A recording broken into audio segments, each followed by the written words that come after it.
Shalom, welcome to the Jewish View. My name is Rabbi Nachman Simon with the Chabad House of Delmar. And today's our discussion is going to be talking about the Jewish high holidays. Well, what are the high holidays? First of all, it's Rosh Hashana. This is the way you say it in Hebrew. And it's high holidays because there's holidays throughout the year. We have Hanukkah, we have Passover. This is the first day of the Jewish year. Now, we know, compare and contrast that to the first day of the secular year. It's frivolous, and noisemakers and confetti. And, it's just a happy, frivolous time for everybody. But comparing that would be Rosh Hashana.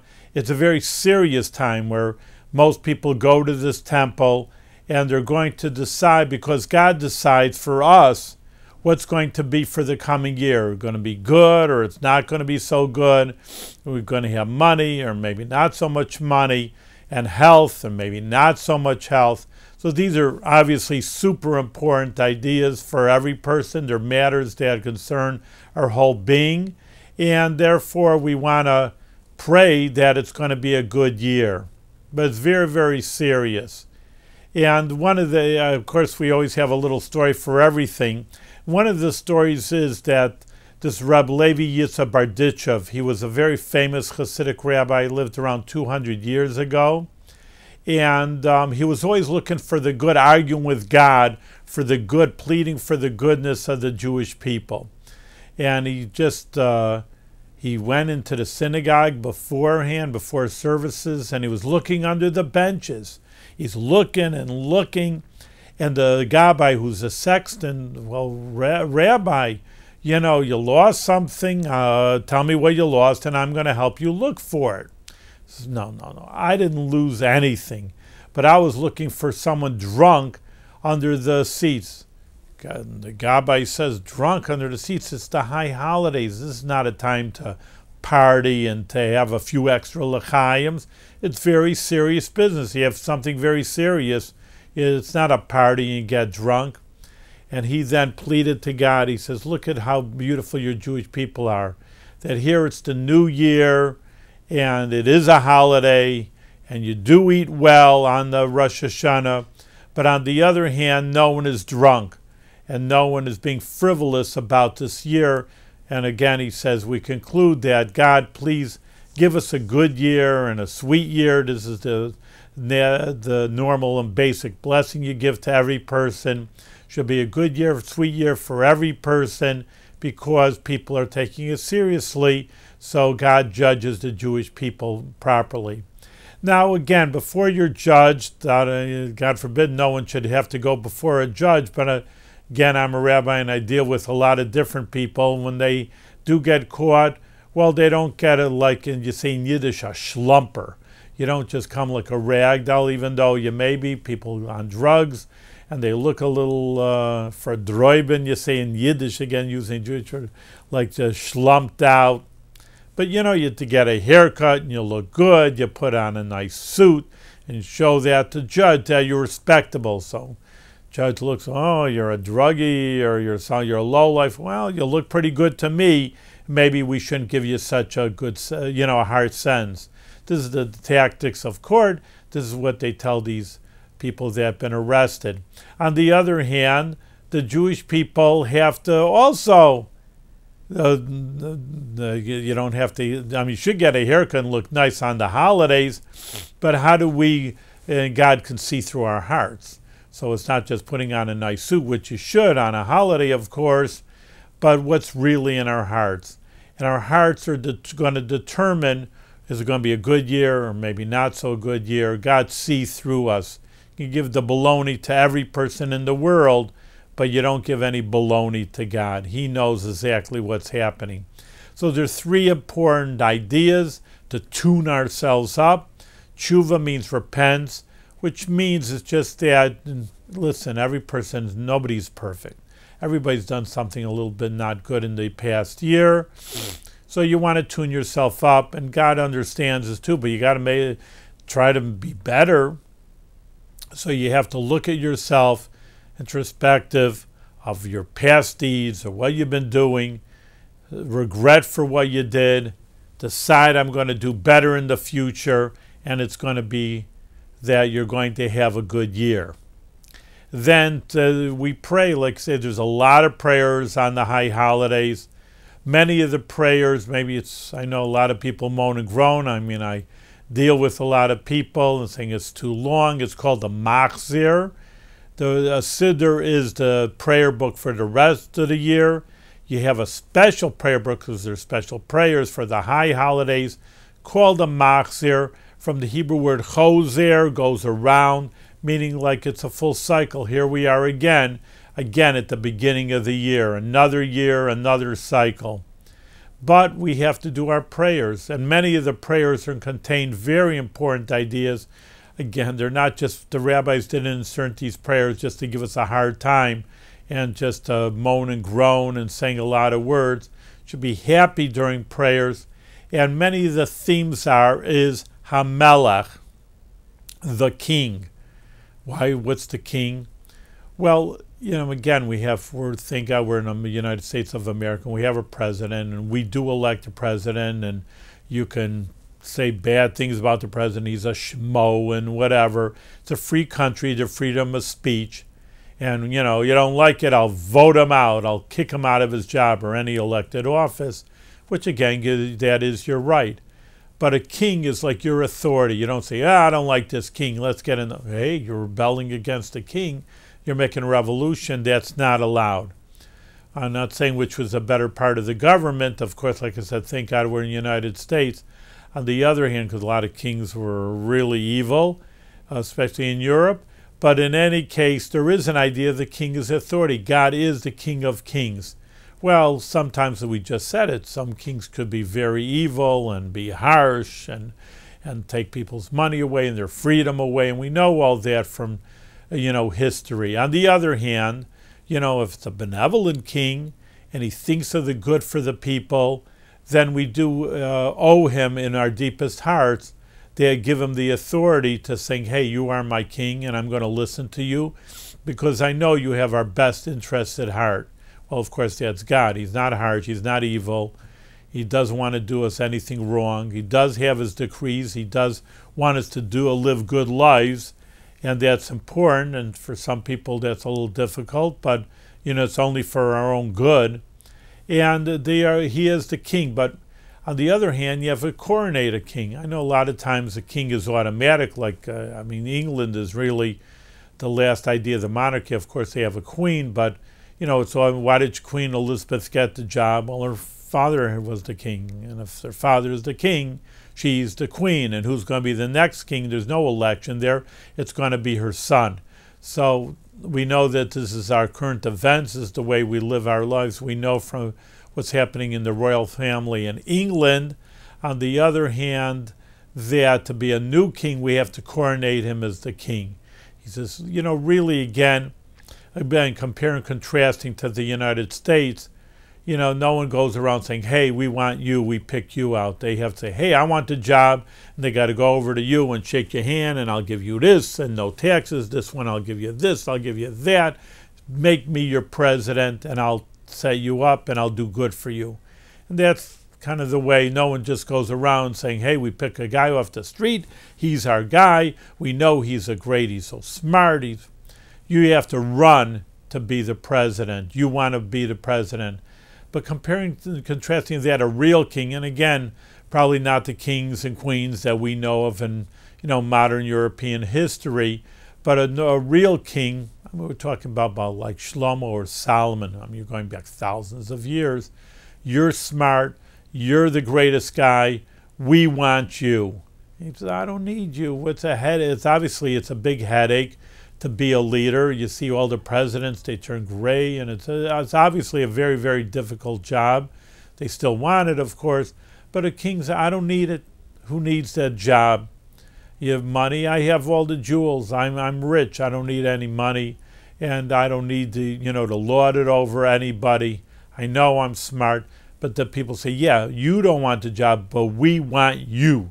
That's a very important point. And therefore, every day, every year, we say it's a machzor, it's a full cycle of every year that a person has to want to make God to be the king, not say, okay, I'll do you a favor and I'll do some commandment, I'll do something good this year. You're not doing anybody a favor. You're doing yourself a favor by doing something right, and you want to have good leadership. I try to make real life examples always in my talks. And we're talking about maybe you have a professor. Professor only has a few students. And he says, I don't need the job. Maybe he needs a job. I have my few students. I don't need to go around campus and asking everybody to sign up for my courses. So if he's a really great professor, you have to knock on his study door and say, hey, I want to sign up for your class. I want you to be the guy for to be my mentor. You have to beg him. He doesn't have to beg you. He's doing you a favor. You're not doing him any favors. He's got his crew. He's got his students. And you got to prove that you're the right person. So in a way, this is, I think, a good example for Rosh Hashana, the beginning of the new year, that, again, we have to go to God and we have to tell him, we want you to be our king. We want you to be our authority. So that's what we're doing during our prayers. It's not just saying a bunch of words and being bothered. There's something active to be done. And then on the other hand, we have tshuva, we said, repentance and tuning yourself up, in my words. Prayers, we're saying, making God the king. And then it's tzedakah, charity. Well, you don't deal with money on Rosh Hashana, but we have a whole month beforehand, the month of Elul, which is the month before Rosh Hashana, to get ourselves ready, to tune ourselves up. Because you know that when you do something important, you expect an important event, you don't just show up. You maybe, for example, you just show up to do something, you just to go for a walk, you just put on your shoes and go for a walk. But let's say, for example, it's a wedding. You just say, oh, okay, today's the wedding, I'll put on my suit and just go to, people prepare for a year, 2 years even, get the hall, prepare, this got to be right, that's got to be right. I mean, obviously get yourself a bride or groom. That takes time and effort. You can't just say, oh, I think I'm going to get married. There's a lot of effort involved. And so something important takes a lot of effort. It's like I say, even with school, you don't just show up for school. You have to, did you do your homework? Did you prepare your lesson? Did you write your essay? You don't just show up. I mean, some people do show up. But again, there's a lot of preparation. If you do it right, there's a lot of preparation. If the event is very important, that needs a lot. Like I say, for a wedding or bar mitzvah, you don't just show up, today I'm getting a bar mitzvah. You have to have a lot of preparation to have that bar mitzvah, let alone the learning, which is, of course, important, the hall, the party. So it's the same thing back to our situation, Rosh Hashanah. Okay, it's Rosh Hashanah. Okay, I'll show up to synagogue. Well, the trouble is when people do that, and I know people do that, and they complain to me, I didn't get anything out of it. Well, just with everything in life, that's why I'm trying to give you real life examples. If you just show up, for example, go back to the classroom example. I didn't do my homework, and I don't care that much, and I'm just showing up. Well, people, you're not going to like school that much. If you're into it and you show an interest, you do your homework, you do a little research, you prepare your lessons, read the book, review your homework, hey, then you really feel that I got something out of that class. So that's just a real life example again, and that's really a good example for Rosh Hashana, the new year. You just show up. Okay, I'll go somewhere. Yeah, I took off work. I'll just show up somewhere. Hey, you're not going to get that much out of it, and it's going to leave you empty. But if you prepare for it, and again, a full month ahead of time, and you're giving that charity, and you're helping people out, because the idea of helping people out, how does that help you? First of all, it's an incredible mitzvah. It's an incredible commandment. But number two is like what you do is what you get. It's a very beautiful idea. If the Hebrew words are mida keneged mida, measure for measure. Meaning that if you're going to help people out using this example of charity, so it's very nice for them. Obviously you help somebody else out. That's great for them. Maybe you feel a little good about yourself, which you should feel if you're doing something right. On the other hand, we're talking about your relationship between man and God. And man, God's looking at you and saying, well, this is the way you acted. This is the way I'm going to react to you. Oh, well, you were nice to other people and you helped people out that were unfortunate. So, like I said before, no one's perfect. No one could say, God, I did a great job. I'm wonderful and I'm perfect and I expect a raise. I expect a good year. It's not the way you approach God. It's not the way you approach on Rosh Hashana. Everybody is humble. You should be humble and saying, I'm begging you to give me a good job and a good year and everything, all the blessings that come. But again, you have to deserve it. And that's one of the ways is Rosh Hashana tells you their preparation is tzedakah, which means charity, or in charity could be a lot of different ways. You think charity, all right, I'll write a check, which is very nice. There's other ways. There's other ways of helping other people. Many people, there's so many people around that need a helping hand. Either they're handicapped or there's children that have learning disabled in some way or another, helping them out. There's organizations galore that are, institutionalizing, helping people out. And that's, just if you don't want to look for yourself, you can just say, hey, I'm going to join up with you and I want to help out in some way or another. Not hard to find if you just keep on looking. And so it says, well, you didn't give any money. Well, that's a big charity also. You don't just have to give money. You could just help out with your own self. And even helping a friend out. They don't have to be such handicap. But, every person like to say, I need a shoulder to cry on. So it could be just a regular guy in the business, or it could be a friend, it could be a relative, and there's nothing quote unquote wrong with them. On the other hand, every person needs like the song goes, a shoulder to lean on. And that also to help a person out and listen to their troubles and give some good advice. That also is a tzedakah. That's also charity. So don't just confine it like, well, I'm not a rich guy and I can't give my $1 million like some people and get their name on the building. Fine, you do what you can. That's the main thing. And if it's $1, it's $1. And if anybody, you surely have the time to talk to somebody and help them out, and you have so much to offer, that's also very much in charity. So therefore, we prepare ourselves a month ahead of time, doing charitable acts, and then on Rosh Hashana in the new year, then we pray our hearts out, and we with a full heart. And the main thing is being sincere. You want a good year, and everybody, if they look at themselves, say, oh, I'm doing all right.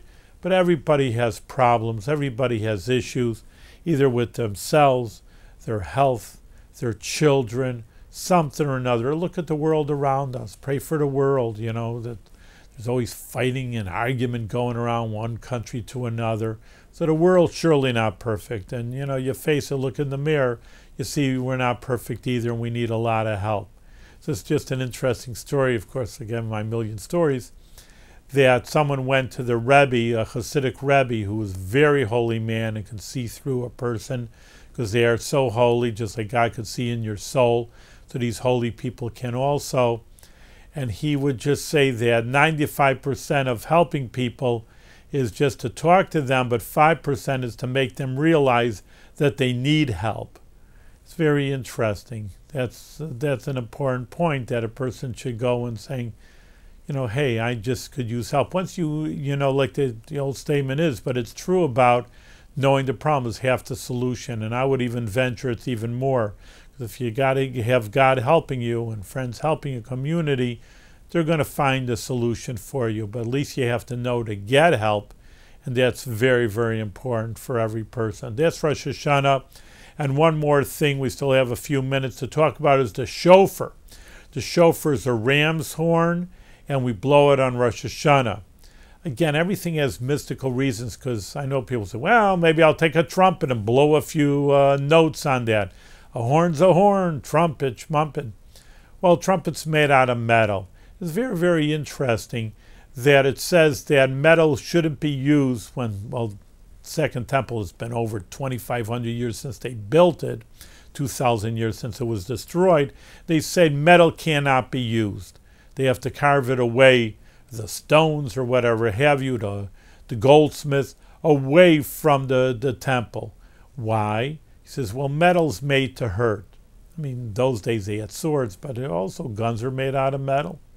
And bombs, you have wooden bombs, you have metal bombs. So metal is made to hurt people.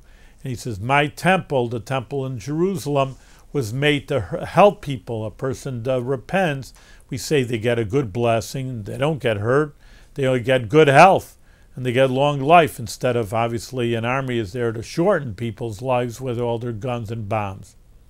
So that's why metal isn't the right object on Rosh Hashana, because we want peace, we want the right things, we want long life, we said, and good health.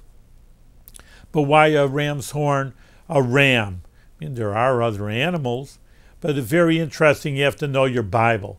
And that is just that, if you remember, Abraham was informed by God, or commanded by God, take your son and sacrifice him.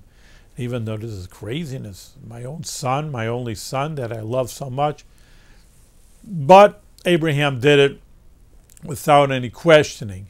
And that's going to serve him in good stead, because you can only, I don't know if we can imagine, says you can imagine, I don't think you can, that the idea of taking your only son and to bring him to the altar and to kill him. But he did it, and Isaac did also. But obviously there's no such thing as human sacrifice in Judaism. Other ancient religions did have that, but not Judaism. And when Abraham was ready to sacrifice Isaac, God says, hold it up. Hold it up. He says, well, you told me to, no, I was just testing you. It's only a test. And I don't want you to kill Isaac, God forbid. But he says, well, Abraham says, I got a good altar here. I'd like to make a sacrifice. He says, well, there's a ram. This is right from the Bible. The ram is caught up in its horns in a thicket, some bush. Take that ram and sacrifice it, which he did. But that ram always symbolizes how Abraham, who's our forefather, and Isaac's also our forefather, were ready to give up their son's life and Isaac his own life in order to serve God. So therefore, we're always looking for merits. I said it before. You're looking, giving charity. I'm a charitable person. I'm a good person, God. Please be charitable to me. And on, that, I'm regretting my evil ways. I'm trying to do good. And please be good to me. And you will. You will get that good, blessed life, at least for the 1 year at a time. But the ram, now you're blowing a ram's horn, that symbolizes, God says, I remember that ram. That was the ram that Abraham and Isaac sacrificed on the altar instead of Isaac, and that's in good stead. And I remember his children, which we are, even though thousands of years later, and you will have that benefit of your forefathers doing the right thing. Very interesting. That story that I just said is the Torah portion, the Torah reading in the temple, in the synagogue, on Rosh Hashana. So again, we try to remind God, remember, hey, this is our forefather, do us well, we are his children. So it's one of the reasons for the shofar.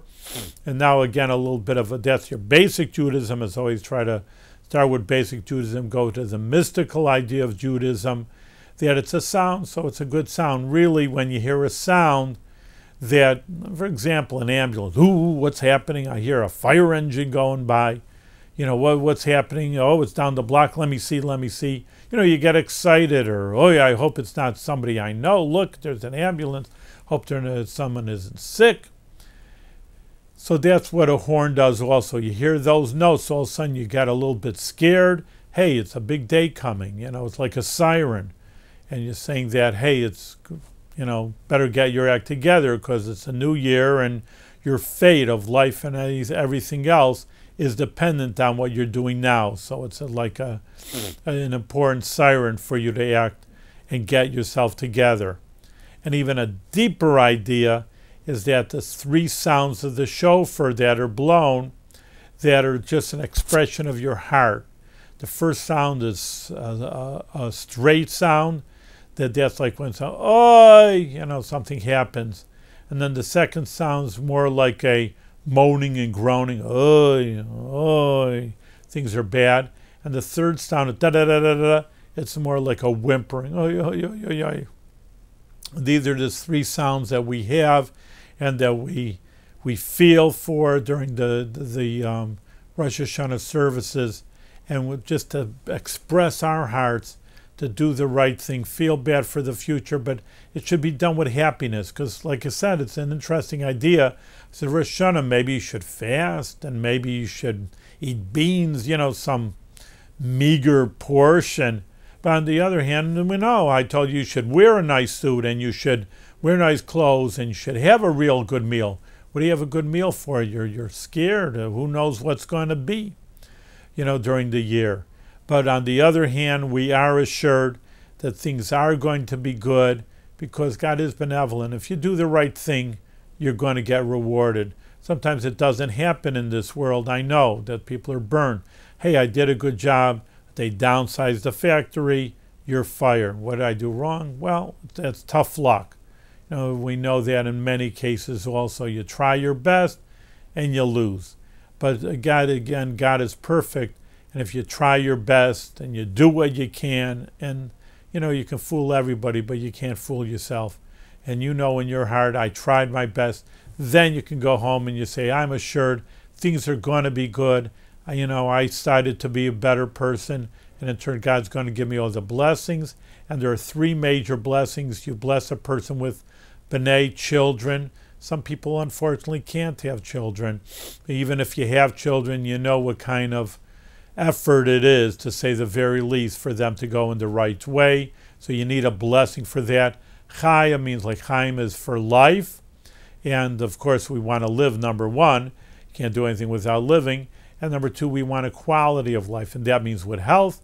Mazoni, which is sustenance, meaning you all want to make a good living also. You want to be healthy, but you don't want to starve. Ravicha, and all should be an abundant way. Yeah, and it should be for all of us and all the people of the world. It should be a good year, and the main thing is be a peaceful year and a sweet year for all of us. Thank you very much.